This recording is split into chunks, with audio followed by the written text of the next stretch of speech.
नमस्कार दोस्तों, मैं हूं श्रीधर राव। आप देख रहे हैं नेताजी डॉट लाइव। जैसा कि आप जानते हैं कि नेताजी डॉट लाइव के माध्यम से हमारी ये कोशिश रही है कि हम आपके पसंदीदा नेताओं के दिए गए वक्तव्य भाषण आप तक समय समय पर पहुंचाएं, ताकि आप ये निर्णय कर सके कि आप जिन जन प्रतिनिधियों को मतदान के जरिए विभिन्न सदनों में भेजते हैं वे कितने आपके लिए कार्य करते हैं, कितने काबिल हैं और आपकी पसंद वाकई में सही ठहरी है कि नहीं। इन तमाम बातों को हम समय समय पर उनके वक्तव्य के जरिए आप तक पहुंचाने की कोशिश करते हैं और ये भी पहुंचाने की कोशिश करते हैं कि राजनीतिक गलियारे में हो क्या रहा है, नेताओं के बीच क्या हो रहा है, नेताओं के चाल चरित्र पर भी क्या हो रहा है, नेताओं के द्वारा किस तरह से सरकारें चलाई जा रही है। जैसा कि आप जानते हैं कि प्रधानमंत्री नरेंद्र मोदी का जन्म 17 सितंबर 1950 को हुआ था। इस अवसर पर उन्हें बधाइयां, शुभकामनाएं और आशीर्वाद मिल रहा है और मिलना भी चाहिए।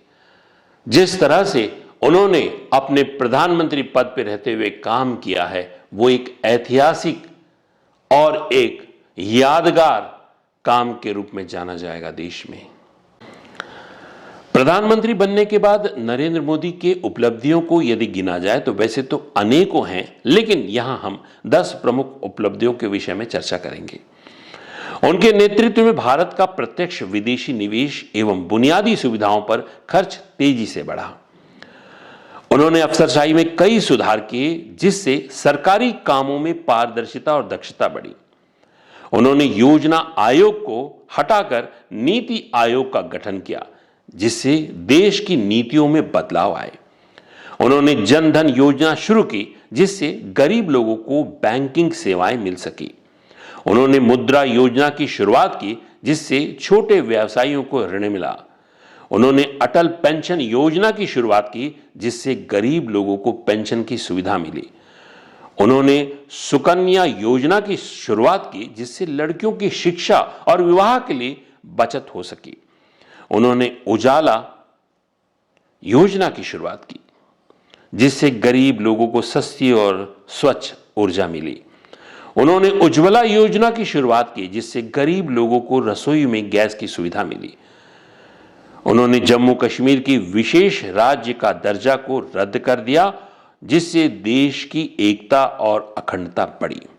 इन तमाम उपलब्धियों के बावजूद भी नरेंद्र मोदी का नाम इतिहास में स्वर्णाक्षरों से लिखा जाएगा।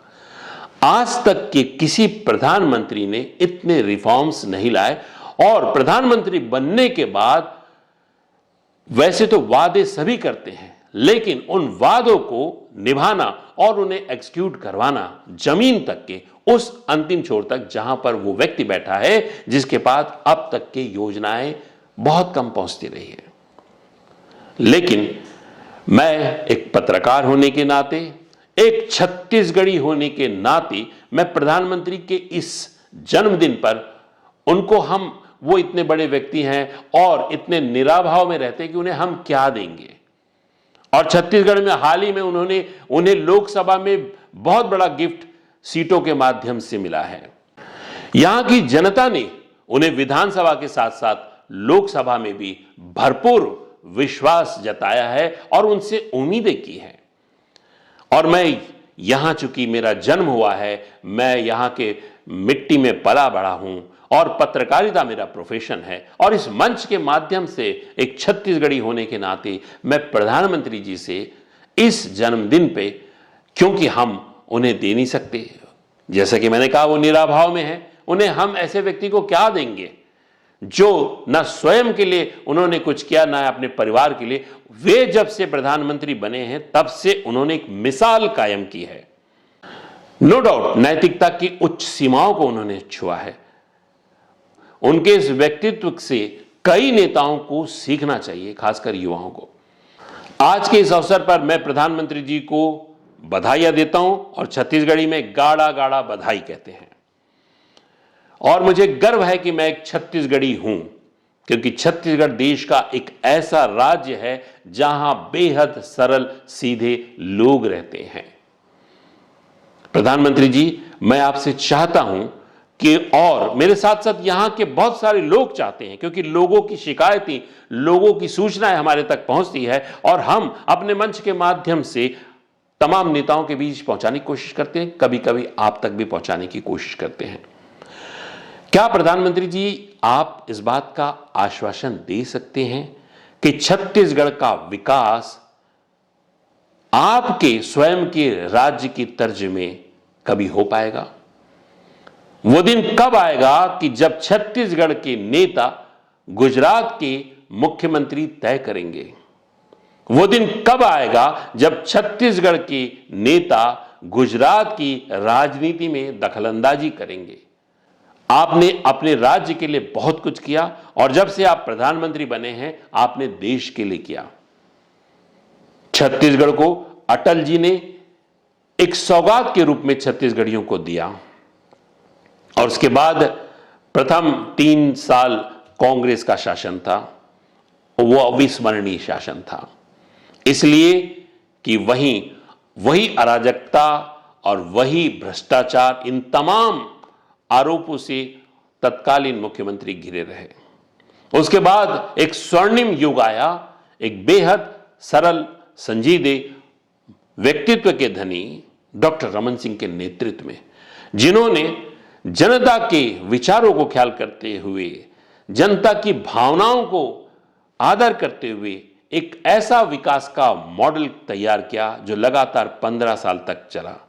इंफ्रास्ट्रक्चर के मामले की बात हो या फिर नक्सलियों को एक कोने में समेटने की बात हो, डॉक्टर रमन सिंह का योगदान भी आप ही की तरह छत्तीसगढ़ के इतिहास में स्वर्णिम अक्षरों से लिखा जाएगा।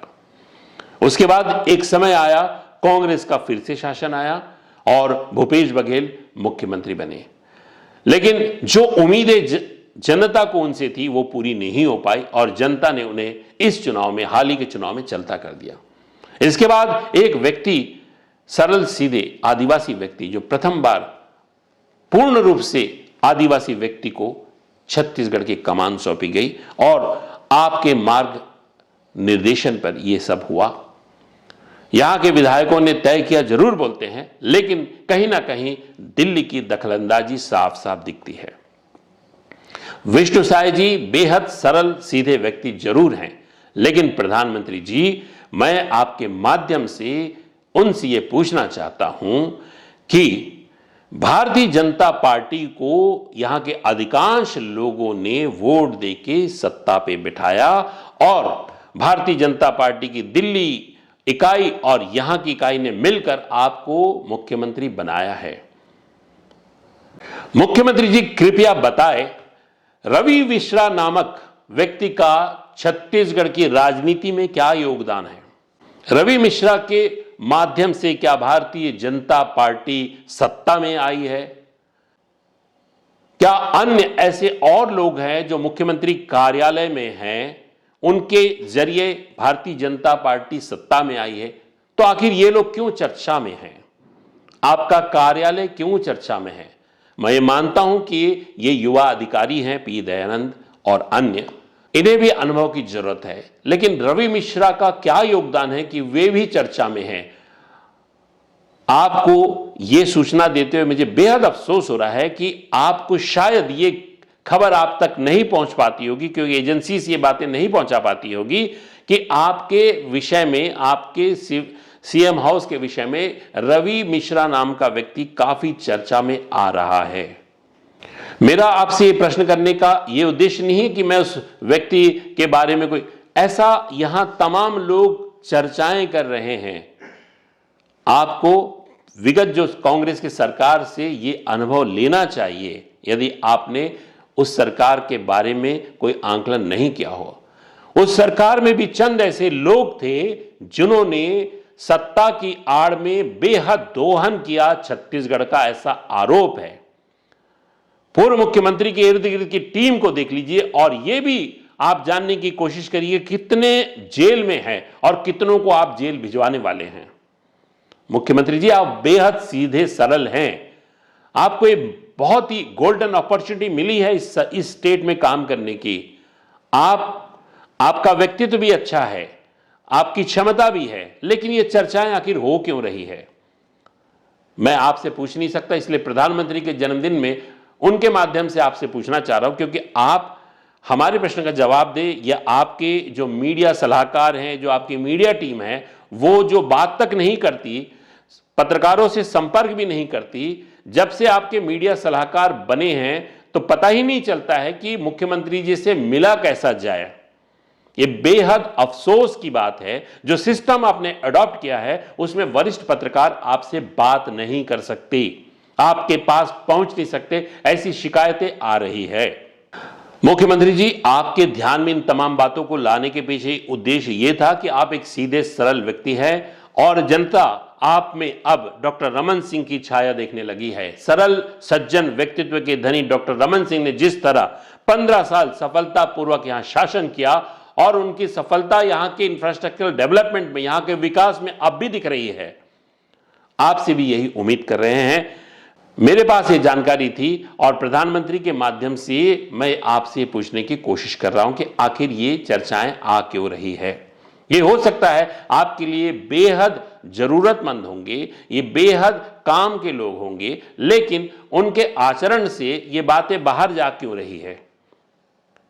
स्वाभाविक है, नेताओं के पास इर्द गिर्द कुछ ऐसे लोग होते हैं जो उनके बेहद काम के होते हैं और आधिकारिक रूप से किसी की भी पोस्टिंग सीएम हाउस में हो सकती है, लेकिन सीएम हाउस में पोस्टेड अधिकारियों के विषय में ये चर्चाओं का इतने जल्दी आना एक अच्छा इंडिकेशन नहीं है छत्तीसगढ़ के, खासकर आपके पार्टी के राजनीतिक भविष्य को लेकर।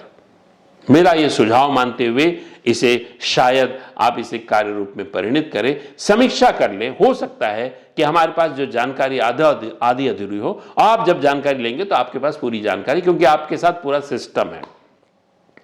अब प्रधानमंत्री जी, मैं एक और व्यक्ति के विषय में आपसे चर्चा करना चाहूंगा, एक और मंत्री हैं जिनके विषय में मैं चर्चा करना चाहूंगा। वो है, क्योंकि इस विधानसभा में बेहद नए पहली बार बने विधायकों को मंत्री बनाया गया, वो भी कैबिनेट मंत्री। तो उनमें कई लोगों को अनुभव की कमी थी और कई लोग ऐसे हैं जो आपके उस स्लोगन को चरितार्थ नहीं करते, खासकर परिवारवाद के विषय में जो बातें आप कहते रहे हैं। छत्तीसगढ़ के राजस्व मंत्री हैं टंकराम वर्मा जी। उनके बारे में ये चर्चाएं लगातार आ रही है कि उनका विभाग में भ्रष्टाचार चरम सीमा पे है। हाल ही में उनके द्वारा जो पोस्टिंग की गई है उस पर भी प्रश्न चिन्ह लगा है और खासकर उनके विभाग में उन्होंने एक ऐसे व्यक्ति की पोस्टिंग की है जो उनके शायद खास रिश्तेदार हैं, दुर्गेश वर्मा, जो पूर्व सरकार में रेत माफियाओं के काफी करीब थे। जब वे बेमेतरा में पोस्टिंग थे तो उनके ऊपर कई विवादित आरोप लगे हैं। ये टंकराम वर्मा जी पे भी आरोप है कि दुर्गेश वर्मा जैसे व्यक्ति के विषय में संघ के कहने पर, कई भारतीय जनता पार्टी के नेताओं के भी कहने पर उनके कान में जूं तक नहीं रहेंगी और दुर्गेश वर्मा की कार्यशैली से न सिर्फ विभाग प्रभावित हो रहा है बल्कि राजस्व विभाग पूरी तरह प्रभावित हो रहा है। अब ये हमारे पास ये जानकारी आई है और ये आरोप है टंकराम वर्मा जी पर। हाँ, इसकी पुष्टि हम नहीं करते, लेकिन ये आरोप जरूर टंकराम वर्मा जी पे है। प्रधानमंत्री जी, कृपया अपने कार्यालय के माध्यम से टंकराम वर्मा जी के कार्यालय की समीक्षा कराएं तो आपको दूध का दूध पानी का पानी पता चल जाएगा। एक और बात, एक और मंत्री जिनके विषय में काफी चर्चा है और आज की डेट में सबसे ताकतवर मंत्री माने जाते हैं, और प्रधानमंत्री जी मैं आपसे ये पूछना चाहता हूं कि आपके सहयोगी रहे, आपके हर काम में हमेशा बढ़ के आपके साथ रहे गृह मंत्री जी अमित शाह जी ने आखिर एक राजनीतिक रैली में यह कहा था कि मेरा हाथ इनके ऊपर है, इन्हें मैं बड़ा आदमी बनाऊंगा। और वो हैं हमारे इस प्रदेश के गौरव जरूर हैं, क्योंकि वो युवावस्था में आईएएस बने छत्तीसगढ़ी व्यक्ति हैं, बड़ी मेहनत से आईएएस बने हैं और आईएएस की नौकरी छोड़कर बड़ा त्याग करके वे भारतीय जनता पार्टी की विचारधारा से प्रभावित होते हुए उन्होंने भारतीय जनता पार्टी ज्वाइन की। लेकिन रैली में दिया गया वो भाषण, आज लोग ये चर्चा कर रहे हैं कि अमित शाह जी ने कितना बड़ा हाथ इन पे रखा है कि ये पूरे गलियारे में चर्चा है कि आज के समय में सबसे प्रभावशाली मंत्री ओपी चौधरी हैं। इस बात में कितनी सच्चाई है? क्या वाकई में आज भी अमित शाह जी का उनके ऊपर हाथ है? जिसकी वजह से उनके चेले चपाटी ये बोलते फिर रहे हैं कि सबसे ताकतवर मंत्री ओपी चौधरी है और भविष्य के सीएम हैं। नो डाउट व्यक्ति को महत्वाकांक्षाएं पालनी चाहिए और सपने देखने चाहिए। प्रधानमंत्री जी, आपने भी सपने देखे, इसीलिए आप गुजरात के मुख्यमंत्री के सफलता के पूर्वक काम करने के बाद आप प्रधानमंत्री बने। अगर आप सपने नहीं देखते, उसे साकार नहीं करते, तो प्रधानमंत्री कैसे बनते? ओपी चौधरी को भी हक है कि डीएम से सीएम, सीएम से पीएम या एफएम बन सकते हैं। ये उनका प्रिविलेज है, उनको इस बात की स्वतंत्रता है। लेकिन अप्रत्यक्ष रूप से छत्तीसगढ़ की राजनीति में उनके कार्यों का असर हो रहा है, उनके प्रभाव का असर हो रहा है, ऐसे उन पे आरोप हैं। मंत्रियों को बजट नहीं मिल रहे, ऐसा आरोप है। और सबसे बड़ी बात, छत्तीसगढ़ विधानसभा से वरिष्ठों की रवानगी तय कर रहे हैं ओपी चौधरी। चुनाव से पहले भी पूरी राजनीतिक गणित में गणित लगाने वाले भी व्यक्ति ओपी चौधरी हैं, ऐसा उन पे आरोप है। अब इसमें कितनी सच्चाई है ये तो आने वाला समय बताएगा। लेकिन जो भी यहां पर टिकटें बटी थी विधानसभा में, उसमें बहुत बड़ा रोल ओपी चौधरी जी का था और ओपी चौधरी जी ने अपने भविष्य को देखते हुए यहां की टिकटें बांटने में मदद की थी भारतीय जनता पार्टी की दिल्ली इकाई की। अब यह आरोप है प्रधानमंत्री जी, इसकी सत्यता आप बेहद अच्छी तरह से पता कर सकते हैं। ओपी चौधरी युवा हैं, पढ़े लिखे हैं, तार्किक हैं और सबसे बड़ी बात, उन्होंने कई काम ऐसे किए हैं जो याद करने लायक हैं। लेकिन ओपी चौधरी की महत्वाकांक्षाएं उछाल मार रही है। ये मैं नहीं कह रहा हूं, यहां का मीडिया के साथ साथ बौद्धिक वर्ग कह रहा है और भारतीय जनता पार्टी के वरिष्ठ नेता कह रहे हैं कि ओपी चौधरी की कार्यशैली पर प्रश्न चिन्ह है। खासकर बृजमोहन जी को विधानसभा से दिल्ली में सांसद बनाने में उनकी बड़ी भूमिका है, ऐसा लोग कहते हैं। लोग ऐसा भी कहते हैं, जिस व्यक्ति को, जिस नेता को इस हाल ही में विधानसभा में जिसके चेहरे को, आपके चेहरे को पर तो वोट मांगे गए, लेकिन जिनके 15 साल के कार्यकाल को भी लोगों तक बात की गई और वोट मांगे गए, वो है डॉक्टर रमन सिंह। उनको भी बड़े ही स्नेहपूर्वक इन्होंने स्पीकर पद पे बैठा दिया। इसके साथ साथ पुराने वरिष्ठ मंत्री जो रहे हैं, उसमें से कई बाहें चढ़ाते थे, वे आज बाहर हैं। अजय चंद्राकर जो अपने, हालांकि विधानसभा में उनके जैसा वक्ता बहुत कम है, और अमर अग्रवाल, ये सब वरिष्ठ लोग हैं जो विधानसभा में हैं, लेकिन उन्हें मंत्री पद नहीं दिया गया। ये बड़ी पीड़ा है उनकी। लेकिन मंत्री पद उनको दिया गया है जो पहली बार के विधायक हैं, जिन्हें अनुभव नहीं है। देखिए, व्यक्ति क्या कर सकता है क्या नहीं, इसका आंकलन हम नहीं कर सकते। वो तो जब उन्हें मौका मिलेगा, कोई भी व्यक्ति पहली बार मौका पाएगा और आगे काम करेगा। ओपी चौधरी को भी पहला मौका मिला है काम करने का वित्त मंत्रालय में, लेकिन उन पे ये प्रश्न चिन्ह लग रहा था, उन्होंने बजट नहीं दिया। लेकिन अभी जिस टाइप से वो एक्टिव हुए हैं, जब उनकी आलोचना होना शुरू हुई वो एक्टिव हो गए। ये भी पता चल रहा है कि कोई व्यक्ति, कोई ऐसा व्यक्ति है, कोई ऐसा व्यापारी है जो उनका नाम लेके मीडिया मैनेजमेंट कर रहा है। हालांकि इसमें कितनी सच्चाई हम पुष्टि नहीं करते, लेकिन ऐसी चर्चाएं हैं, ऐसी अफवाहें हैं कि आखिर ओपी चौधरी को अपना मीडिया मैनेजमेंट देखना पड़ रहा है। आखिर आलोचनाएं उनके खिलाफ क्यों हो रही है? आखिर ऐसा वर्ग, अधिकारियों का वर्ग जिनके पास अनुभव है, प्रशासनिक अनुभव है, क्यों नाराज है? आखिर 2005 के बाद के बैच के जितने अधिकारी, जितने आईएएस हैं, उसमें से अधिकांश जिलों में हैं। मैं किसी की क्षमता पर प्रश्न चिन्ह नहीं लगा रहा, किसी पॉलिसी पर प्रश्न चिन्ह नहीं लगा रहा, सभी महत्वपूर्ण है। और आईएएस की परीक्षा पास करके अपनी सेवाएं देना, ये वाकई में बहुत महत्वाकांक्षी होते हैं, बहुत महत्वपूर्ण लोग होते हैं और बहुत मेहनती होते हैं और बहुत ब्रिलियंट होते हैं, तभी आईएएस बनते हैं। हमारी राज्य में उनकी सेवाएं मिल रही है, उसमें कोई शक नहीं है। लेकिन एक युवा लोगों का बैच काम कर रहा है, आखिर ये क्या इंगित करता है? ये किस भविष्य की ओर इंगित करता है? अनुभवी प्रशासनिक अधिकारियों का अनुभव को क्यों नहीं बांटा जा रहा है? जिस तरह से भारतीय जनता पार्टी के वरिष्ठ नेताओं के भी अनुभव को नहीं साझा किया जा रहा है, क्योंकि छत्तीसगढ़ 5 साल छत्तीसगढ़ का जो विकास रुका है, ऐसे भारतीय जनता पार्टी के लोग कहते हैं। यदि उसे तेजी से बढ़ाना है, 15 साल डॉक्टर रमन सिंह के कार्यकाल में जो उपलब्धियां उसे बढ़ाना है और प्रधानमंत्री जी आपके सपनों को साकार करना है, तो यहां पर अनुभवी अधिकारियों की भी जरूरत है और यहां के वातावरण को टाइट करने की जरूरत है। गृह मंत्री जी जो है हमारे युवा जोश हैं, उन्हें गृह मंत्री बनाया गया, काफी संघर्ष करके वे गृह मंत्री बने और अमित शाह जी की तरह उन्होंने भी जेल की यात्रा की, राजनीतिक द्वेष के जरिए उन्हें जेल में डाल दिया गया। लेकिन गृह मंत्री जी से काफी उम्मीदें थी। और एक और उपलब्धि उन्होंने की, नक्सल क्षेत्रों में उन्होंने काफी कुछ काम किया और नक्सली क्षेत्रों में आदिवासी आज रिलीफ महसूस कर रहे हैं।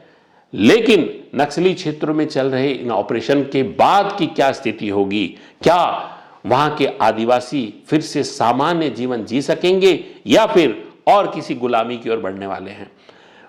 यहां के गृह मंत्री जी से आपके माध्यम से मैं पूछना चाहता हूं कि पूरा प्रदेश का वे दौरा करें, आखिर इस तरह के छोटे छोटे अपराध क्यों बढ़ रहे हैं, इस तरह की घटनाएं क्यों हो रही है। हालांकि प्रदेश बहुत बड़ा है और वो नए नए गृह मंत्री हैं, लेकिन उनमें जोश काफी है और मेहनत करने में वो पीछे नहीं रहते हैं। लेकिन उनसे पूछना चाहता हूं कि चुनाव से पहले रोहिंग्यास की बात किए थे, रोहिंग्यास की बात की गई थी, आखिर उसमें क्या स्टेटस रिपोर्ट है इस प्रदेश में। एक पत्रकार जिसने एक पत्रकारिता की, भिलाई में एक घटना हुई जिसमें एक स्ट्रक्चर को ढहाया गया और उसने स्पॉट में जाके अपनी पत्रकारिता की और जिसके एवज में उसे धमकी तो मिली, लेकिन प्रशासनिक अधिकारियों ने भी उसके साथ बुरा बर्ताव किया। इस बात की जानकारी आपको ले लेनी चाहिए कि पत्रकार अपना काम कर रहा है, उसने कोई द्वेषवर्ण नहीं किया। आपके अधिकारियों ने जो काम किया उसे वो जनता तक पहुंचाने की कोशिश कर रहा है। इसमें सच क्या है झूठ क्या है ये आप जान सकते हैं। आखिर वो स्ट्रक्चर ढाया क्यों, वो अवैध स्ट्रक्चर था ऐसा कहते हैं और उसे ढाया गया और पत्रकार महोदय वहां जाके रिपोर्टिंग कर रहे थे। उसके बाद उन्हें जो धमकियां मिली और उनके साथ जो आपके अधिकारियों ने बर्ताव किया, क्या वो सही है? विजय शर्मा जी, आपको इस बात की जानकारी लेनी चाहिए। आपसे कोई नाराजगी नहीं है, लेकिन प्रदेश में जो बातें उठ रही है, जो ग्राफ बढ़ रहा है और जिस तरह से विपक्ष बोलने लगा है, जिस तरह से पूर्व मुख्यमंत्री का मुंह बहुत ज्यादा खुलने लगा है, वह अपने गिरेबां में नहीं झांक रहे हैं। उनके कार्यकाल में क्या क्या हुए थे, उन्हीं के कार्यकाल में आपको जेल में डाल दिया गया था। उन्हीं के कार्यकाल में कवर्धा में एक ऐसी घटना हुई जिससे छत्तीसगढ़ शर्मसार हुआ। छत्तीसगढ़ में राजनीतिक वातावरण और खासकर धार्मिक वातावरण हमेशा सौहार्दपूर्ण रहा है। यहां लोग एक दूसरे के साथ हमेशा मिलजुल के रहे हैं, ऐसी कोई बात नहीं रही है। गृह मंत्री जी, अभी आपके गृह मंत्री होते हुए ये तमाम बातें कैसे आ रही, कैसे विपक्ष को आप मौका दे रहे हैं? आपसे गुजारिश है, आपसे निवेदन है कि आप राजधानी के साथ साथ प्रदेश के बड़े शहरों के साथ साथ उन शहरों पे भी ध्यान दें जहां पर आपराधिक घटनाएं हो रही है और ये जो बाहर से लोग आके बस रहे हैं उसके ऊपर भी आपको जानकारी लेनी चाहिए। गृह मंत्री जी, आपके कामों की हम सराहना करते हैं, लेकिन आपसे ये उम्मीद भी करते हैं कि गली मोहल्लों में भी बहुत सारे अपराध होते हैं जो पहुंचते नहीं है थानों में। लोगों का जीना हराम हो चुका है और जब थाने पहुंचते तो सीधे मुंह बात भी नहीं करते। और बड़े अधिकारी, ऐसा पहले हुआ करता था कि जिले का मुखिया यानी कि एसपी हर थानों में जाके इंस्पेक्शन करते थे, लेकिन हाल ही के कई वर्षों से ऐसा नहीं देखा गया है। और इन पुलिस अधिकारियों को नियमों की कितनी जानकारी है, इस बात की भी जानकारी आपको होनी चाहिए कि ये थाने जाते हैं तो किस रजिस्टर में दस्तखत करना पड़ता है, किस रजिस्टर में इनकी एंट्री होती है, ये शायद बहुत कम अधिकारियों को पता है। और एक और प्रश्न मैं आपसे करना चाह रहा हूं प्रधानमंत्री जी, मैं आपके माध्यम से करना चाह रहा हूं कि गत 5 सालों में खासकर जो शासन था पिछली सरकार में कांग्रेस का, कितने मामले ईओडब्ल्यू में रजिस्टर्ड हुए, कितने मामले ईओडब्ल्यू में रजिस्टर हुए, कितने मामले खारिज हुए, कितने मामलों का खात्मा हुआ और कितने मामलों में चालान पेश किया गया। कृपया इन आंकड़ों को सार्वजनिक करें। आप गृह मंत्री हैं और पिछला कार्यकाल की आप समीक्षा कर सकते हैं और अपने कार्यकाल की भी आपको समीक्षा करनी चाहिए कि कितने मामले रजिस्टर हुए, कितने मामलों का खात्मा हुआ, कितने मामले खारिज कर दिए गए और कितने मामलों में चालान हुआ। ये कृपया ये आंकड़े, और खासकर सूचना का जो अधिकार वाले जो कार्यकर्ता हैं उन सब से मेरी ये गुजारिश है कि इस प्रश्न को सरकार से पूछें, इन आंकड़ों को लें, तब पता चलेगा कि व्यवस्था किस ओर जा रही है। गृह मंत्री जी, ये बातें आपके विभाग के बारे में भी आ रही है कि कोई अधिकारी है जो जाता है, बात करता है और इस तरह की बातें सामने आती है, जेल में घटनाएं होती है। ये इससे आप जो बहुत अच्छा काम करने जा रहे हैं उसमें आपके छवि में डेंट लगाने की बात होती है। अधिकारियों को भी अपनी सीमाओं में रहने की बात करिए। जनता आपको वोट देके जिताती है, आपको शासन में लाती है, आपसे उम्मीदें करती है। अधिकारी कौन होते हैं? अधिकारी आपके आदेशों का पालन करना चाहिए। अधिकारियों को जनता के लिए काम करना चाहिए। अधिकारी सीधे मुंह बात नहीं करते। अधिकारी हर किसी को अपराधी होने के दृष्टिकोण से देखते हैं। ये नहीं होना चाहिए, ऐसा अनुरोध है। प्रधानमंत्री जी के जन्मदिन में प्रिविलेज है करके मैंने आप लोगों से ये प्रश्न कर दिए। हो सकता है कि मेरी इन प्रश्नों में, इन बातों में कोई ऐसी बात हो जो रिलेवेंट ना लगे, जो तार्किक ना लगे, जो आप लोगों को हर्ट करती हो, उसके लिए मैं क्षमा चाहता हूं। लेकिन प्रधानमंत्री जी के जन्मदिन में मैं इन प्रश्नों के माध्यम से आप लोगों से रिटर्न गिफ्ट तो मांग सकता हूं कि आप मेरे इन प्रश्नों का जवाब तो दें। प्रधानमंत्री जितनी ईमानदारी के साथ काम कर रहे हैं, न खाऊंगा ना खाने दूंगा के स्लोगन पे चल रहे हैं। मैं सिर्फ प्रधानमंत्री की बात कर रहा हूं, उनके मंत्रिमंडल की बात नहीं कर रहा हूं।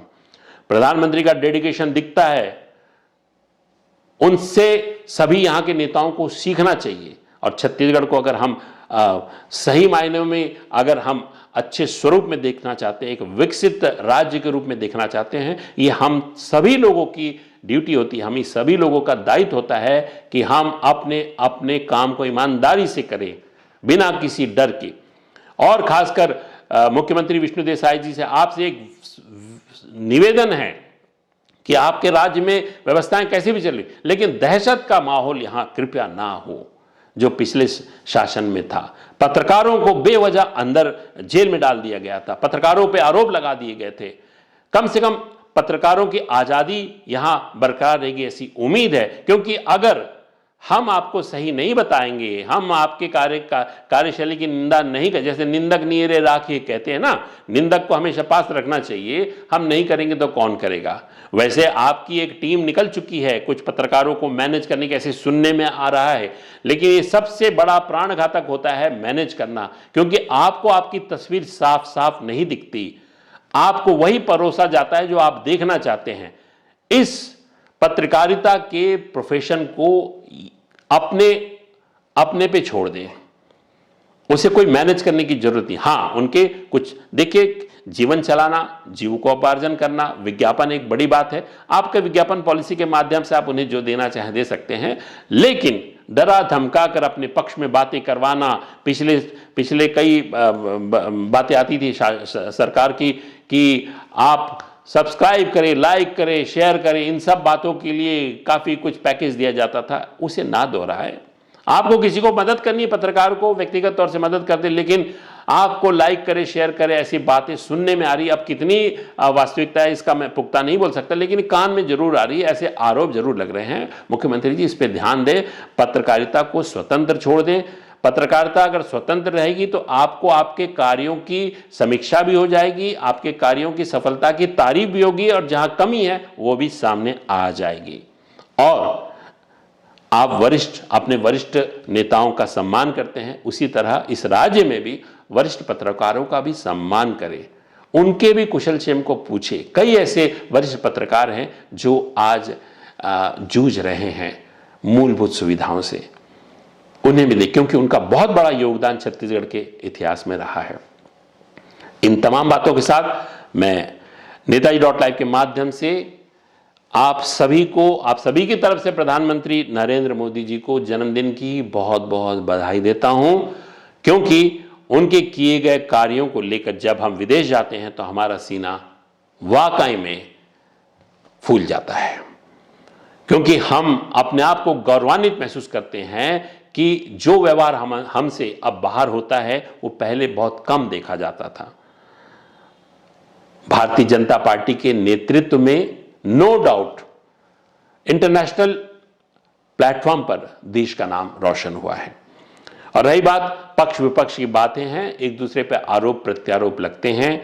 आज भारतीय जनता पार्टी का शासन है, कल कांग्रेस का आएगा, लेकिन सभी पार्टियों से यह अनुरोध है कि एक दूसरे की अच्छाइयों को देखकर सीखे, जनता के प्रति अपने दायित्वों को समझे, करते रहे, तो ही जनता आपको सर पे बिठाएगी, नहीं तो जनता वो है जो अर्श से फर्श तक लाने में देरी नहीं करती।